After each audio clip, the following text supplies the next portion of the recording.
I have 15 minutes, so I'm going to breeze through.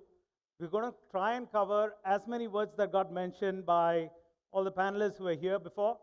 Um, Primarily, we heard about zero data, first-party data. We heard about frictionless. We heard about AI. We had experiences across channels that needed to be very personalized, hyper-personalization, and we also heard about error that comes up if you don't have the product in the search.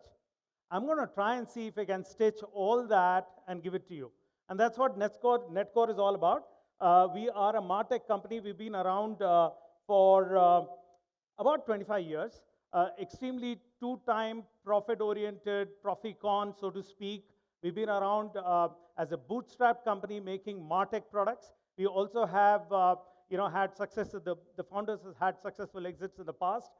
Primary focus being how to make ourselves profitable, how to make our customers profitable all the time. So today's focus is not about ad tech, today's focus is about MarTech and what we can bring things together. Let me just give you a small brief about what Netcore is. Netcore has been around 25 years, I said that, 6,500 customers worldwide, 40 countries we operate in. We do about 30 billion search, which is through our products on Unbox. And then we do about 22 billion emails a month. So a lot of you would be getting from banks and other institutions. They use our platform by and large, and that's a large number, probably the largest in Asia. 30 billion push notifications per month, that also is a massive figure. And that brings us to what I'm about to tell you. I'm not going to talk about Zen Alpha, which is primarily the 13-16, 18, 19. Let's talk about the previous one, the Zen Z, right? A lot of you out here are D2C platforms, D2C customers who are trying to woo in all the Zen Z, Zen X, Zen Y. When I started my career, we were talking about the baby boom, the Zen Y, and then quickly it kind of went to a zone where I was really not familiar with, but so be it. The reality is that Jenny today will abandon a retailer if she doesn't enjoy the experience. So you need to give the great experience that she's used to on the bigger platform. She checks her phone 90 times or 100 times a day, and I'm sure all of us do. Checks her email and notification, which engage her with some activity which is interesting. Leaves the web page in 20 seconds if it's not enticing. Interacts with the brand 5 to 6 times before she really makes a purchase. Somebody said on the panel that they explore on the brand side and go and buy on platforms, but that's changing, right? That happens here. Worries about how her personal data is. Amit of Google spoke about how he was kind of little peeved about the fact that somebody used his data where he had not even permitted them to use, right? So it's very sensitive to see that that doesn't get done. While it's also important to continuously get zero-party and first-party data, and we'll spend 2 minutes on that as we go along.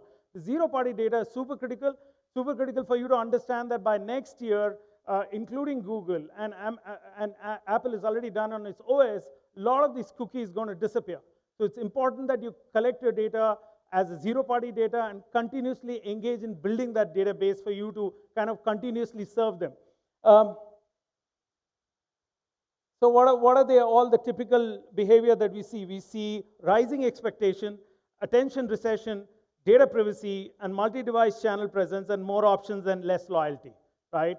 We all know that loyalty is hard to build, loyalty is hard to sustain, and you have to be not making the single mistake. So like somebody said, the difference between a batsman and a bowler is that the bowler continues to bowl, and the batsman just has to make one mistake for him to go. So you can't make that mistake. It's a tough life out there, right? Let's look at what's happening. We heard that before. CAC is continuously going up. We really can't blame just Google and Facebook for that. It's just that there is so much competition and they keep driving things up, right? So for the same space, for the same category, you've got fantastic people, fantastic brands vying for the same spot that you want. Next, you got attention, like retention. Retention is less than 20%. I was speaking to an insurance company which does not do life, and they have a problem of almost 75% disappearing year on year. So they have to, in a space like motor, you have to reinvent the customer again and again. The loyalties are so low, right? They just go to the lowest bidder out there. ROI, 86% of the leaders need improved marketing efficiency. We know that there is ad waste, but the sad fact is we always knew that ad was going to be 50-50. So you really don't know which 50 you're going to do. So what is predictable and what's in your control as brand managers, as marketeers, as data scientists out there who's going to do more with less? And that's exactly what your founders would need. As founders, you would have to get that right. As marketeers and CMOs, you're constantly measured on that. Let's try and understand what we are trying to do here. Understanding your customers is important. So 3 things that's important from our perspective. And we'll bring in the AI piece because it's the right thing to do, right? Everybody is moving with AI on every stage of work, and we'll talk more on that and how that gets interlinked, stitched, whether it's a content or your title or your emails or your data and insights. Listen to the customer, harmonize that, and orchestrate that. 3 things that will blow up a little bit.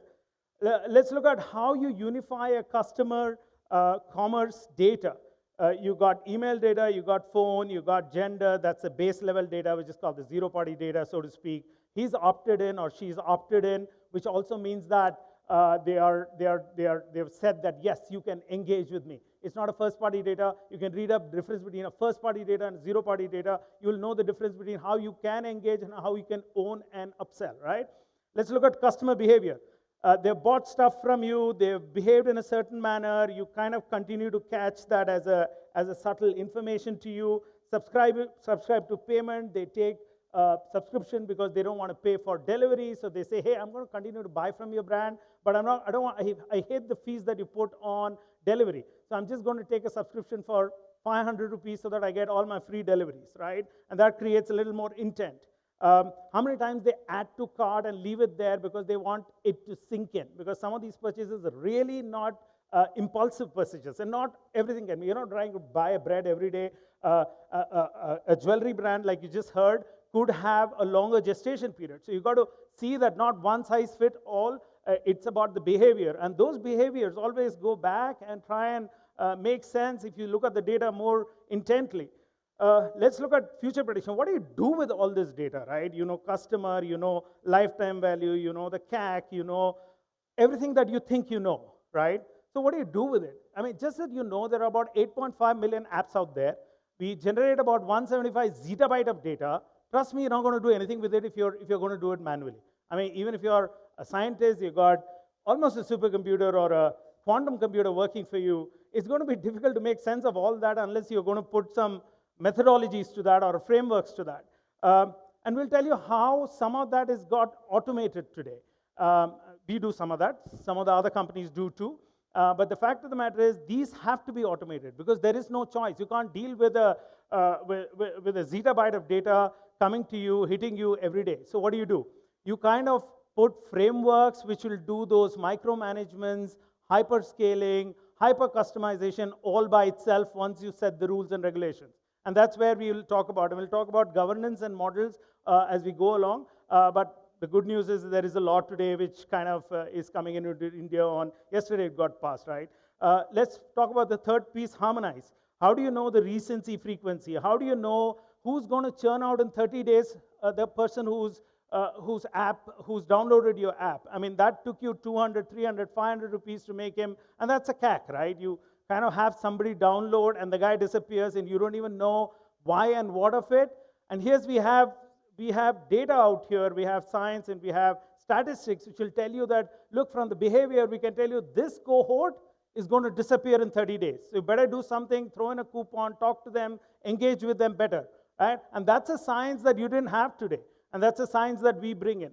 One of the things that Netcore does is to democratize technology. Super critical to understand. All this was available in large platforms in the past, right? You were enamored. Hence you said, the brand takes time to deliver, and delivery wasn't the only problem. The experience on the site was a problem. The experience on the app was a problem. They're all sorting it out. The last mile was always a problem because the big boys could do it better. How do you kind of bring that extremely high search value, extremely high personalization, extremely high nudges as you go along within the app, right for you to use at a very, very low cost? Hence, you obviously don't want to burn too much money doing that or putting 300 engineers doing just search, right? So all that is today available from platforms like ours. I'm sure there are others who do that. But then, yeah, let's look at craft hyper-personalization using AI model. Obviously, we're going to look at stuff when it gets high data, you need that.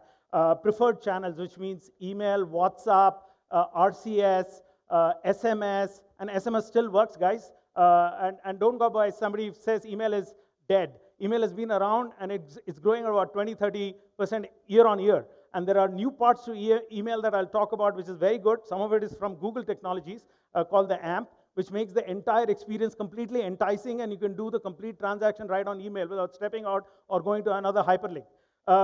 We talk about subject line integration. How many of you knew that, subject line can be AI-driven and can be recommended? The content on that was always, easy to use. You got A/B tested done. You got all that sorted. All you have to do is pick up the right subject line from the list, and you will have a better ROI with the customer, so to speak. Let's look at hyper-personalization, where you deal with the customer. Rich push as you go along on the app. And tell me if I have to slow down, Mahesh.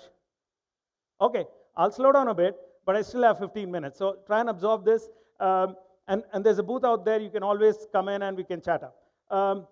AMP personalized email, I talked about content personalization in app messaging. We'll spend more time on that. What is it that we want to look at? We want to look at what's happening on site when somebody is on site and somebody is off site. So you have to deal with them to get the 360 right? So let's look at the on-site experience. Enterprise side search, we do that very well, which means that if you're looking for bread and the bread is not there, can it throw up a bun or a similar product?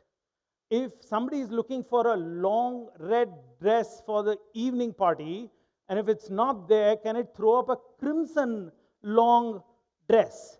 Somebody is looking for a shirt dress versus a dress shirt, can it make the difference? Can it look at XL size black for evening wear versus nothing that's there? And can it make suggestive recommendation? All that is a sorted stuff today. It's not rocket science anymore. These are all products available from our platform called the Unbox, where we do about 1,200. No, we make that 1,400. 1,400 customers worldwide just use search on our product worldwide, and a lot of that are jewelry, fashion. We even have paints and other industrial product using it because of the number of SKUs that they deal with, right? Then let's go to offsite. How do you kind of engage with them once they are off your site, right?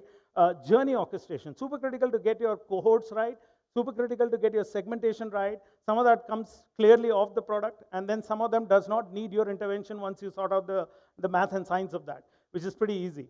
Cross-channel personalization, how do you kind of start with an email, go to RCS or a SMS, how do you kind of complete that with WhatsApp? The guy is too busy to look at email. How do you kind of bring in WhatsApp on the commerce side to make a quick closure, right? Or how do you deal with them on the catalog on the WhatsApp on what they left on the cart, like abandoned cart, so to speak. So you've got 4 or 5 waterfall effect that you can deal with, and whatever the preference or preferred channel of the customer, you could go and use that. We are talking about AI-powered segmentation and automation. A lot of that is now, I wouldn't say it takes, it still requires a good marketer to do all that job, but you just have to set it because you're dealing with too much, right? Contextual nudges, super critical when you're coming to closures. How do you kind of get somebody to walk through your app and do what you think is the latest and the greatest, right? AI search personalization, I said that we're going to get the dress right, the correct one in terms of size. We talked about inbox commerce today. How do you kind of do that on the email? Very quick. Then I talked about email across shoppers journey back in the store, which you didn't have before. You have the customer data, you could cover that. Inbox commerce, again, on how do you kind of close the deal with them right there. I'm going to quickly move up, which means I'm going to speed up a bit. In-app experience from an overall perspective of what do you do from a push notification and contextual nudges. This is what I was talking about. You could get spotlights, you could get highlights, you could get new things, new categories, all that pretty neatly highlighted right on your app. Super cool experience, doesn't need too much, just a small SDK and you're done. Web and push amplification, notification, we all know that, we all do that. Let's just look at somebody who's just come in, looks at the site, walks away, and boom. You don't want them to walk away because they thought that, maybe you thought that they were price sensitive. So you throw in a coupon right then and there. That's hyper personalization for you, and that's a quick push for you, right? Engage via rich media. So this is a rich push notification. So these are all engaging, enticing, active, live, and then your customers would get the greatest experience on that. We're also talking about commerce. You all know that. Most of you do WhatsApp, so I'm not going to spend too much time dealing with that. And I'm going to take another 5, maybe 1 minute more. AI and visual search available. AI-based virtual assistants, co-piloting available. Gamification, easy to do now. Personalized recommendation based on your past history and what your search indicate clearly come in. And finally, unified customer engagement experience from all channels, whether he is on the web or on the app or on the browse or on any of the communication channel that's there, right? A lot of this is today available at a reasonable price out of a single box, right? Let's look at what's the next 6 things that's happening. Next 6 things that's happening is plug and play. Get any app, get kind of plug in. The 3 C's of data, which is cohort, catalog, and customer. All 3 brought in. I spoke about co-piloting with AI, so somebody who needs assistance on building an AI for segmentation right there for you. And these are pre-built that you can pick and choose from. The next 3 are convert your customers wherever they are, all channels out of a single platform. Actionable insights on your fingertips. Somebody spoke about analytics and what do you do with it. Too much of data paralysis? No. These are insightful analysis that we can provide. Higher retention, that's easy breezy. Everybody wants that. We have known that customers who stay with you pay you longer over a lifetime. And last slide on this is MarTech 2023 and beyond. We are looking at generative AI and ML across platforms, not just at customer engagement level, but at every stage. A lot of this is under the hood, can't be seen. Rise of no code. We want marketeers to have the power. We don't want them to go to a dev team for every small work. Unified customer data. This is CDP. This is going to play a big role when you're dealing with large amount of data. And we work with a CDP partner, which is an invested partner of ours, and that's super critical for us. Hyper-personalization, 91% of the customers like personalized shopping. And yes, on the email, we could get the name and say, hey, Ramesh, here's a deal for you. And of course, that's a thank you. And I'm running out of breath, so I'm going to, before these guys throw me out. And the last one is data privacy. Trust me, zero-party data, by next year, you're going to lose the cookies, okay? So if you're not prepared, you're doomed. If you don't have the customer data, you're still in trouble. So start getting your zero-party data and first-party data.